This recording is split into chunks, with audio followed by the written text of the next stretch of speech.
All right, everyone, let's talk about something we've all pondered at some point. How do you get your veins to pop? You know what I'm talking about. There's those guys at the gym who look like they have a built-in GPS system running underneath their skin. Their biceps have more visible highways than Google Maps, and you're sitting there wondering if your circulatory system took a permanent vacation. Well, buckle up, because today we're diving into the fascinating world of vascularity, and I promise it's both simpler and more complicated than you think. And let's start with the most obvious point, which apparently still needs to be said out loud. If you want to see your veins, you need to lose the insulation that's hiding them. I know, groundbreaking stuff right there. Nobel Prize material. Think of your body fat like a really expensive down comforter. Sure, it's cozy and warm, but it's also hiding everything underneath. Your veins are there, they're just playing an eternal game of hide and seek behind adipose tissue that clearly didn't get the memo about the party. Now, I'm not saying you need to get down to single-digit body fat percentages unless you enjoy feeling like a zombie and having the personality of cardboard. But the lower you go, the more your vascular system decides to make its grand appearance. It's like your veins have been waiting backstage this whole time, and finally someone dimmed the lights on the fat layer enough for them to step into the spotlight. The thing is, everyone is going to be different here. Some people are genetically blessed with veins that could serve as emergency landing strips for small aircraft, while others need to get ridiculously lean just to see a hint of blue under their skin. I am one of those people. Life's just fair like that. Now, here's where things get a little bit interesting beyond the body fat point, and where a lot of guys, most guys, start getting a little bit uncomfortable. We need to talk about body hair. Yes, that carpet that you've been growing since puberty. I get it. There's this whole societal thing where removing your body hair somehow makes you less manly, as if your testosterone levels are directly correlated to how much you resemble a Yeti. But here's the reality check. If you're serious about seeing muscle definition and vascularity, the fur coat's gotta go. And I'm not just saying a little trim here and there, I'm talking like full dolphin mode. Because here's the kicker. Removing body hair can make you look like you've instantly dropped several percentage of body fat. 3-4%, it's crazy. That is months of dieting accomplished in about 20 minutes with a razor and some questionable life choices. I remember the first time I tried to convince one of my friends to do this. This guy was already pretty lean, maybe around 12% body fat, working his butt off to see more definition. He was skeptical, kept muttering about how he'd look like a dolphin or a plucked chicken and questioning his masculinity. But some peer pressure and possibly a few drinks, he took the plunge, and honestly the transformation was ridiculous. Suddenly you could see muscle striations that he didn't even know he had. Veins appeared like magic. It was like watching someone remove a filter from a photo. Everything became more sharp, more defined, and also more visible as well. Now, I'm not saying you need to be hairless from head to toe like some sort of mannequin, but if you've never tried it and you're wondering why your physique doesn't look as impressive as you think it should, maybe consider that you're literally covering up all your hard work with what amounts to a biological sweater. Methods are up to you here. Shaving, waxing, those chemical hair removal creams that smell like they could strip paint, whatever floats your boat. Just be prepared for some maintenance though, being itchy a little bit, because unless you're planning to go full laser removal, this is not part of your routine. Welcome to the high maintenance life of looking relatively lean and vascular. I personally keep my body hair. I just prefer the look, don't care to be vascular, but this really does go a long way. And obviously we can't talk about vascularity without talking about the muscle underneath. This should be common sense, but apparently common sense isn't common anymore, so we got to spell it out a little bit. More muscle mass literally pushes your veins closer to the surface. Basic anatomy here. As your muscles grow, they take up more space, and everything else gets pushed outward. Your veins, your skin, your problems with finding shirts that fit properly. I've watched this evolution happen over the years, both in myself and a lot of the people that I've trained. When I first started lifting, I was what you might generously call skinny fat. And let's be honest, I was probably just skinny with absolutely zero visible vascularity, despite being lean enough to count my ribs if I wanted to depress myself. But as the years went by and actually built some muscle mass, something interesting happened. Even at higher body fat percentages when I started, I was more vascular, especially in my forearms. The muscle was literally pushing everything to the surface. It's like having a really enthusiastic friend who keeps pushing you towards the front of the crowd. Your veins get pushed forward whether they want to be there or not. This is why you'll see some powerlifters and strongmen who aren't particularly lean, but still have some impressive vascularity. They might be carrying more body fat than a bodybuilding competitor, but they've got so much muscle mass that their circulatory system has no choice but to make an appearance. And of course, this also takes time and patience and consistency, all those things we've been terrible at in our instant gratification society. But stick with it. because the payoff is worth it. Now, here's where we need to have a serious talk about one of the biggest misconceptions in fitness, which is sodium intake. Somewhere along the way, someone decided that sodium was evil, and now half the fitness world is walking around avoiding salt like it's going to personally attack their cardiovascular system. This is backwards. Completely, utterly backwards.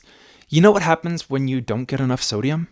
Your muscles look flat, your pumps in the gym are weak, and your vascularity disappears faster than your motivation on a Monday morning. You end up looking like a deflated balloon animal at a kid's birthday party 3 days later. Bodybuilders figured this out many years ago.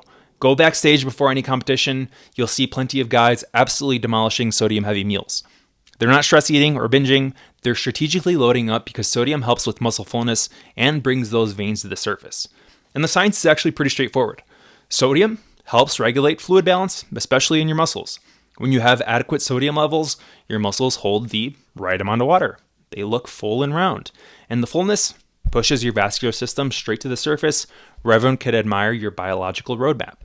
But when you're sodium depleted, everything goes flat. Your muscles look like sad, deflated versions of themselves. Your veins retreat deeper than your hopes and dreams after a bad workout.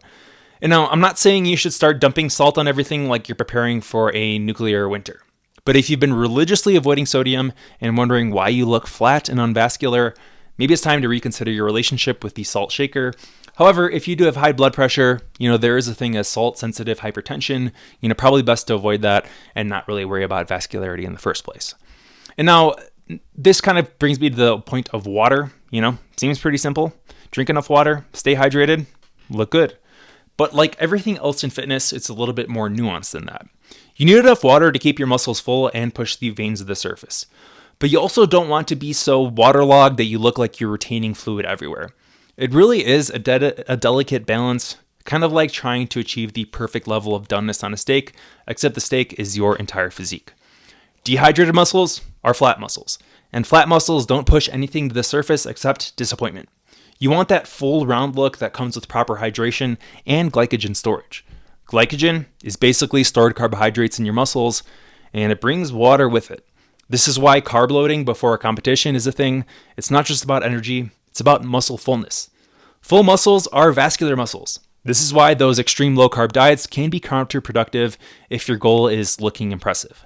Sure, you might be getting leaner, but you might also end up looking flat and stringy instead of full and vascular. It's the difference between looking like an anatomy chart and someone looking like someone who actually lifts weights.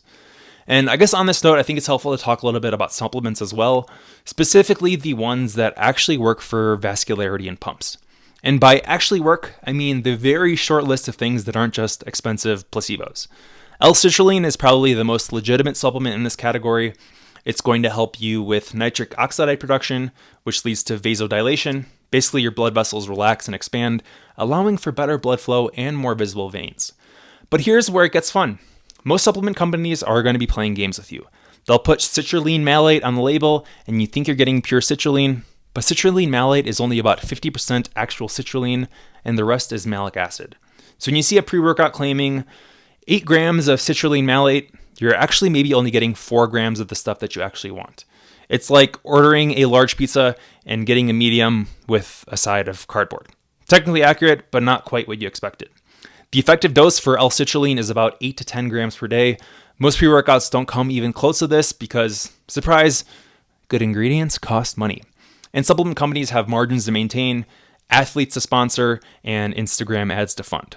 This is why you'll often get better results buying pure L-citrulline powder, just mixing it yourself in your pre-workout drink. Tastes like absolutely nothing mixed with some sadness, but at least you know what you're getting. Now, let's dive a little bit deeper into some of the fun and more niche stuff, and we need to talk about something that a lot of people whisper about, but nobody wants to address directly. And that is certain medications, prescription medications, that happen to be incredibly effective vasodilators. I'm talking about PDE5 inhibitors, medications primarily prescribed for erectile dysfunction. Now, before anyone gets excited, let me be clear. These are prescription medications for legitimate medical conditions. If you don't have a prescription, this entire section is purely educational and absolutely not advice. But here's the thing, these medications work by relaxing blood vessels throughout your entire body, not just in specific areas. They're potent vasodilators, which means they can create absolutely ridiculous pumps in vascularity when used in conjunction with training. There's lots of bodybuilders who have legitimate prescriptions, and I cannot stress this enough. Legitimate medical prescriptions, they use small daily doses not just for their intended purpose, but also because they help with blood pressure regulation and provide consistent vasodilation benefits. Combined with something like L-citrulline, the pumps can be almost comically intense and even painful. We're talking about vascularity that makes you look like you're smuggling garden hoses under your skin. But again, I really can't emphasize this enough. These are prescription medications for medical conditions. Your desire to look more vascular is not a medical condition. Talk to your doctor if you have legitimate concerns, but don't expect them to just prescribe medication just because you want to have bigger bicep veins. And before we wrap up, we need to acknowledge the uncomfortable truth that nobody wants to talk about. Genetics play a massive role in vascularity. Some people are just born with better vascular genetics than others. You know, that guy in your gym who's not even that lean but has veins popping everywhere. That is genetics. Meanwhile, you and I are both over there at 8% body fat looking like a smooth, hairless seal. Life isn't fair, and neither are genetics. But here's the thing.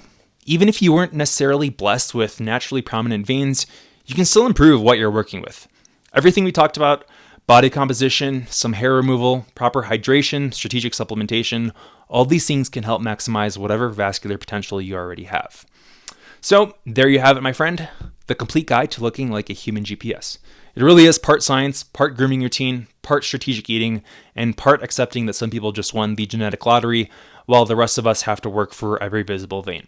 And I am one of those people, very little vascularity in the upper body, legs have a lot of veins, very weird.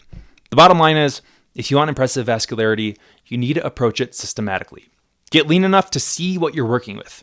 Remove the biological camouflage that's hiding your progress. Build enough muscle to push everything to the surface. Eat enough sodium to keep things full. Stay properly hydrated. Consider the right supplements that actually work. And most importantly, be patient. Vascularity isn't something that happens overnight, despite what Instagram influencers might have you believe. It's the result of consistent effort across multiple areas, combined with realistic expectations about what your genetics will allow.